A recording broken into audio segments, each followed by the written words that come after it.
يا مساء الفل عليكم وأهلا وسهلا بيكم في قاعدة جديدة من قناة English Community مع مستر عبد الفتاح ويلا بينا. عمرك احتجت تتكلم عن حاجة هتحصل في المستقبل؟ زي قرار مثلا بتاخده دلوقتي أو بتتوقع حاجة جاية؟ النهاردة بقى إن شاء الله هنتكلم عن أبسط وأهم زمن في اللغة الإنجليزية كلها اللي هو Future Simple، اللي من خلاله هتعرف إزاي تعبر عن قرارات لحظية، ممكن حاجة هتحصل في وقت قليل أو قريب جدا. إزاي نقول توقعات للمستقبل، وإزاي نستخدم كلمة will بشكل صحيح، أو حتى بدليل أو بدون دليل، أو حتى المواعيد ثابتة أو مواعيد محتاجين ترتيب لها. الكلام ده كله هنعرفه إن شاء الله في الدرس ده، والدرس ده هو البداية الحقيقية لفهم الأزمنة في المستقبل.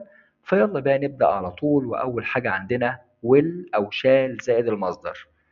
بتستخدم فين الكلام ده؟ أول حاجة بالتنبؤات بدون دليل، حقائق مستقبلية للعمر مثلا، زي مثلا next year السنة الجاية I will be 20 years old، هيكون عندي 20 سنة. ممكن في القرارات السريعة أو العرض والطلب، الوعد والوعيد أو التهديد والتحذير. الحاجات دي كلها بنستخدم معاها will أو shall، الاتنين معنى واحد، ولكن دايما will هي الأولى أو الشكل الأفضل اللي ظهر قدامنا للمستقبل. ممكن كمان بعض الكلمات بنلاقيها مع will، زي مثلا كلمة think، believe، expect، predict، hope، promise، sure، certainly، probably. الحاجات دي هتلاقيها دايما في الجملة اللي هو محتاج منها كلمة will، إن احنا نختار will زائد المصدر. زي مثلا I hope I will see him tomorrow. فلقيت كلمة hope، حتى هو لو سايب لنا I نقط see him tomorrow هستخدم will على طول، لأن عندي بعض الكلمات اللي بتقول لي إن إحنا محتاجين will أو shall زائد المصدر.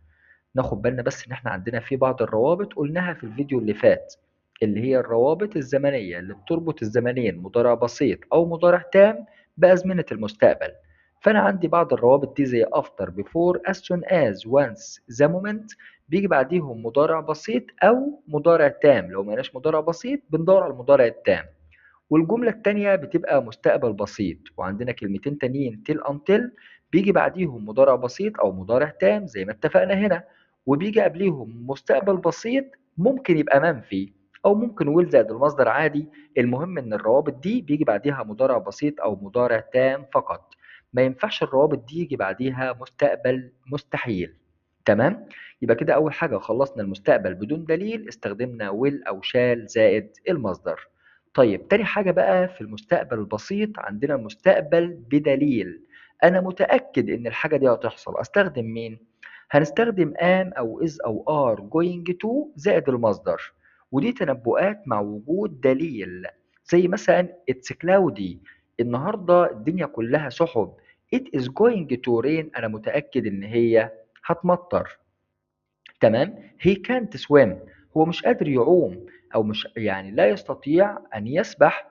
he is going to drown، شكله كده هيغرق، أنا متأكد إن هو هيغرق. ليه؟ لأنه خلاص نزل في المية وما بيعرفش يعوم، فأنا متأكد.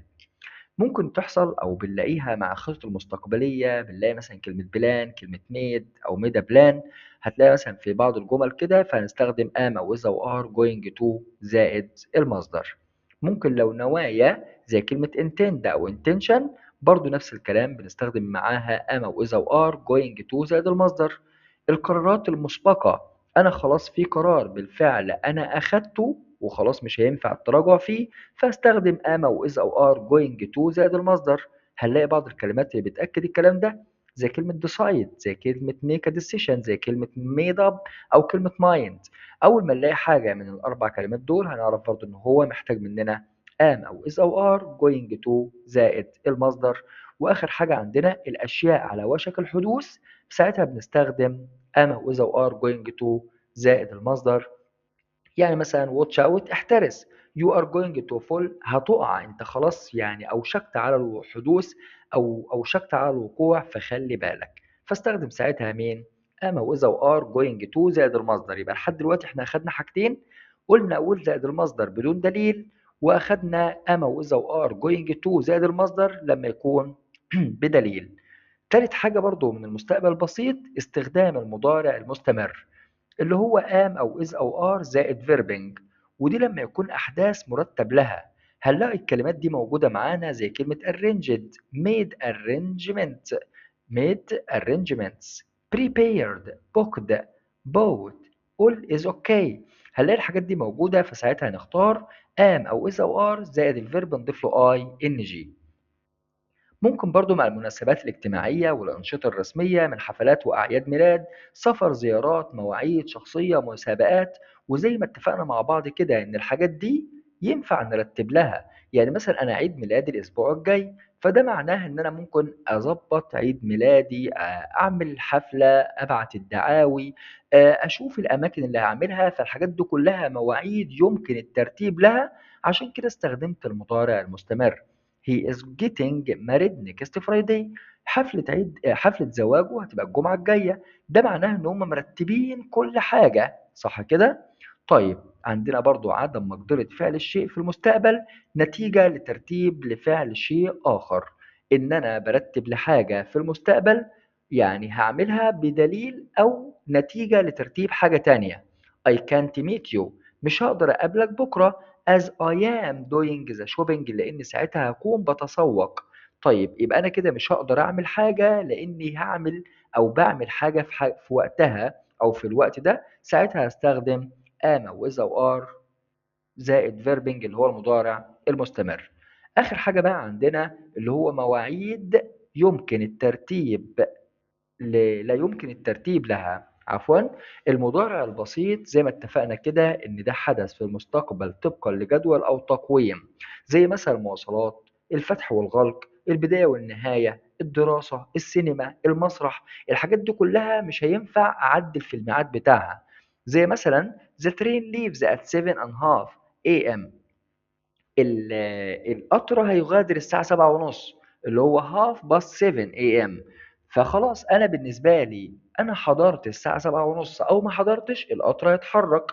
فده معناها مواعيد مش هينفع أغير فيها حاجة. هنا برضو the plane takes off at 9 a.m. الطائرة سوف تقلع على الساعة 9. ده معناها مواعيد مش هينفع أتحكم فيها. يعني أنا حضرت الساعة 9 حضرت الساعة 10، كده كده في كل الحالات الطائرة هتحضر أو هتقلع الساعة 9. فاحنا كده لما نيجي نراجع سريعا هنلاقي إن المستقبل بسيط أربع حاجات.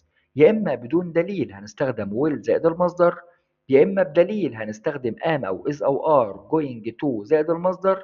مواعيد يمكن الترتيب لها هنستخدم لها am أو is أو are زائد verbing. مواعيد لا يمكن الترتيب لها طبقا لجدول أو تقويم، ساعتها هنستخدم المضارع البسيط. بكده احنا خلصنا الدرس ده اللي هو الفيوتشر سيمبل. ودلوقتي ان شاء الله هنقدر نتكلم عن المستقبل بسهولة ونعبر عن قراراتنا وتوقعاتنا بشكل صحيح. المهم نحاول نطبق بنفسنا وتكون أو نكون جمل من حياتنا اليومية باستخدام will أو حتى going to أو المضارع المستمر أو حتى المضارع البسيط، لأن الممارسة هي المفتاح. ولو في أي نقطة مثلا إن شاء الله محتاجين نوضحها فاكتبوها لنا بس في الكومنتات وأنا إن شاء الله أشرحها لكم. كان معكم مستر عبد الفتاح من انجلش كوميونيتي، ونشوفكم في فيديو جديد إن شاء الله.